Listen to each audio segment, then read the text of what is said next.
Hello, my friends. I'm Kayla, and I'm going to tell you about all of my most anticipated reads for 2023. Not all of them, but most of them. So I'm going to pop up the cover over here, and then I'll put the release date somewhere over here if I know it. And I'll also link down below a shelf on Goodreads where you can see all of my anticipated stuff in case you want to add any of these to your list. There's going to be more on there that I haven't listed here, but this is the top 50 maybe? And we're gonna run through them so fast. We're going by genre, so starting with mystery thrillers. Number one, A Twisted Love Story by Samantha Downing. This is about a messy married couple. One night they broke up, somebody died, and now they're trying to keep their secrets from this detective who's looking into it, but also I feel like they probably have secrets they're keeping from each other. Next up, I'm going down the line of usual suspects, so authors that I've read from a lot before who I feel like will have wins for me. We've got 0 Days by Ruth Ware. This is a super fast-paced thriller. It's about a security system hacker marriage duo, and then one day the woman goes home after completing a job and her husband is dead, and she is the number one suspect. Then we've got The Only One Left by Riley Sager, so another one of his books starring a final girl of sorts. We're following a caretaker for a now mute 70-year-old woman who was accused of murdering her entire family back in the 20s. This story takes place in the 80s, and there's a typewriter that's going to finally expose her secrets. That makes it sound like a horror. She is writing on the typewriter to her younger caretaker, and she's going to find out the truth about what happened, but maybe the old lady's lying to her. Next up is The Last Word by Taylor Adams. This is about a woman who writes this scathing book review, and now maybe the author is stalking her. Then we've got The Only Survivors by Megan Miranda. This is the classic story about a whole group of classmates or former classmates 10 years later having a reunion. But back in the day, there was this tragic accident, and now when they're coming back together, one of those survivors disappears. Then I've got The Drift by CJ Tudor, which is seemingly from 3 different POVs. They're all kind of trapped during this snowstorm, and it's a survival story. All of their stories are linked somehow, and there's also a virus. Then a couple stories by authors I haven't read from before that just really intrigued me. The Writing Retreat by Julia Bartz. This is about a young woman attending a writing retreat, but her former best friend and now rival is also attending, and one of the authors is gonna go missing. But they have 1 month to write this novel. It's a competition, and it sounds like a deadly version of NaNoWriMo. And then I put Housewoman by Adora Nuora, which is about this woman who is moved from Lagos to Texas in an arranged marriage. She's told it's this perfect situation. When she gets there, it's not what she expects, and the man maybe didn't know about it. So now there's this woman who just appears in his house, and I think she gets increasingly violent. Now, still in the mystery section, but we've got a couple cozy mysteries. So one that I for sure am going to read this year is A Good Day to Pie.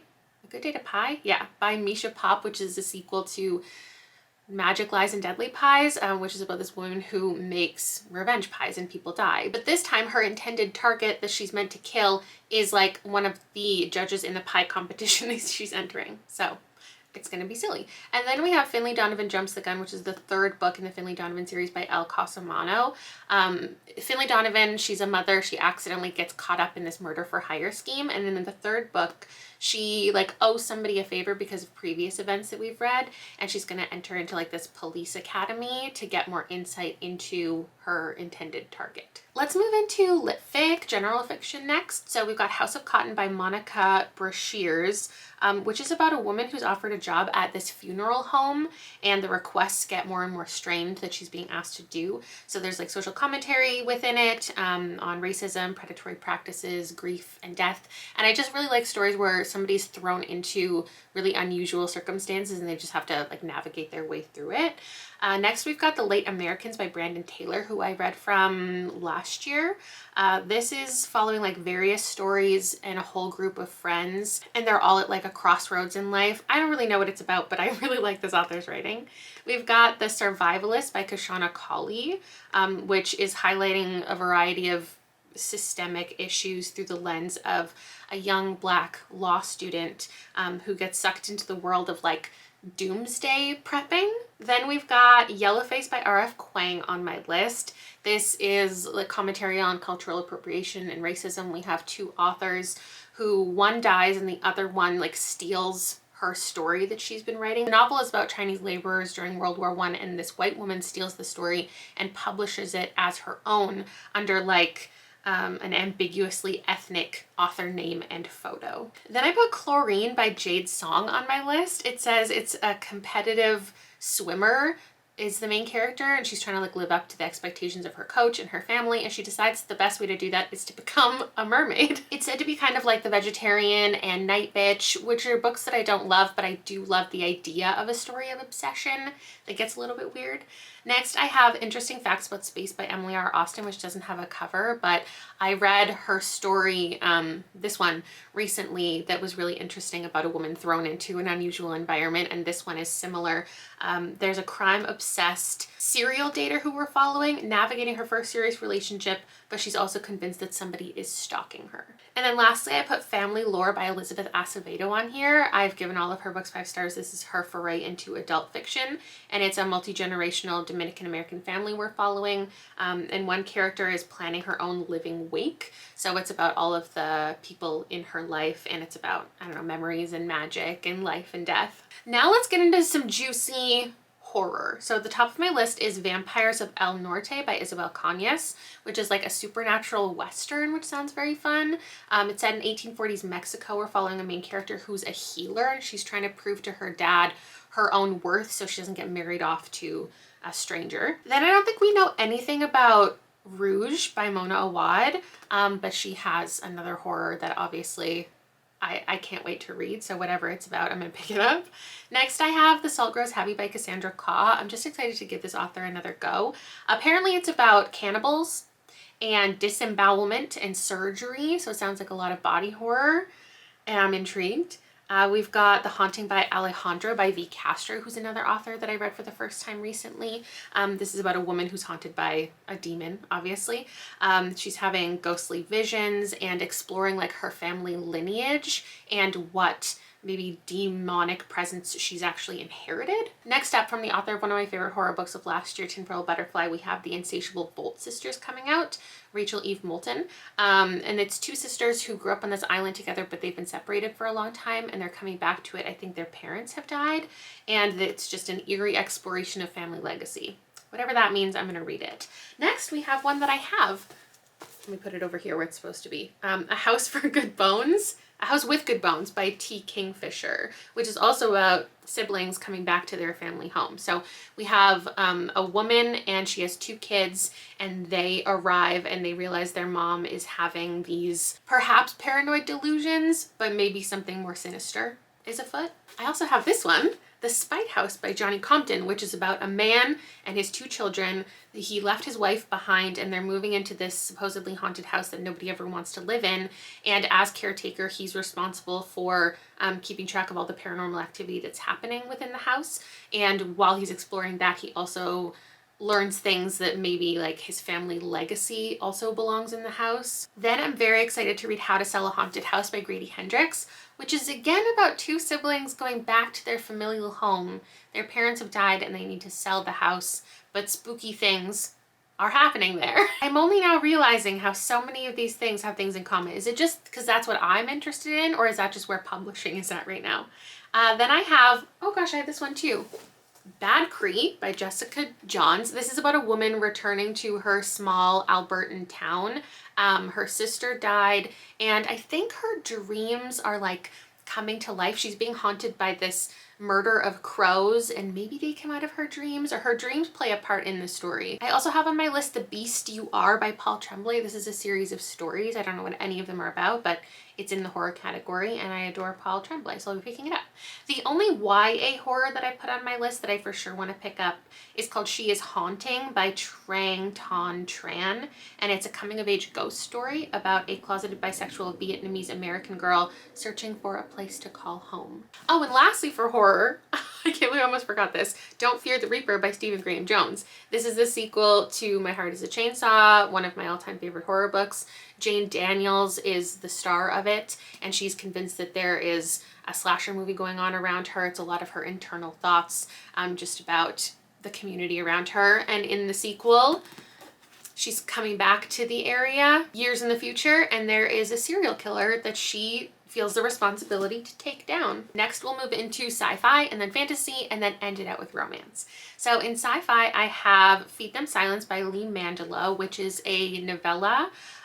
It's about neurological interfacing with the last remaining wild wolf. And we're following a scientist who is sacrificing her personal relationships and maybe even her own subject for her own, like, to fulfill her personal obsession that she has. Then I put Camp Zero by Michelle Min Sterling, which is this near future climate crisis survival story about a research station far up north and all of the people who go there, what they're accomplishing, the secrets that they're holding, and what they discover about the world while they're there. Then I have The Mimicking of Known Successes by Malka Ann Older, and this is set in Jupiter, or set on Jupiter. It's a sapphic murder mystery with two women investigating the disappearance of this man, but also maybe somehow saving life on Earth. And then I have Ascension by Nicholas Binge, which is about the sudden appearance of a mountain in the middle of the Pacific Ocean.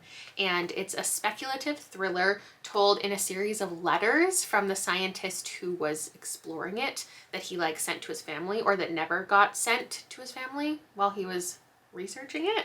Next up, moving into fantasy, there's no cover for this one yet, but I'm very intrigued by it, so I hope it does actually come out this year. It's called The Spice Gate by Prashanth Shrivastava, and it says 8 great spices, 8 kingdoms, 8 ancient way gates that need to be fed spices in order to transport the carriers between kingdoms. So it's like fantasy, time travel, and the obsession within this spice trade. Then we have Immortal Longings by Chloe Gong, which is a Shakespeare-inspired trilogy. It's the first book in a trilogy. We're following a princess who killed her parents, and she wants to get her uncle off the throne, and there's a deadly competition. So she forms an alliance with her cousin, but also this like former exiled aristocrat. I think there's going to be obviously some romance, seeing as what the inspiration is. I'm very interested to read that. Then I have The Thick and the Lean by Channa Porter. And this is about characters. We're following 2 characters who want to escape this society they live in where abstaining from food brings you closer to God, apparently. There's a mysterious cookbook, and it's a big commentary on capitalism, body politics, religion, probably. Next up, I have The Last Tale of the Flower Bride by Roshani Chokshi, and this is a fairy tale kind of story. A man marries this perfect woman and has to agree to never delve into her past, but then he starts looking into the disappearance of her childhood friend, and shit hits the fan. Apparently there are 2 different narrators and multiple timelines. I'm really excited to read that one.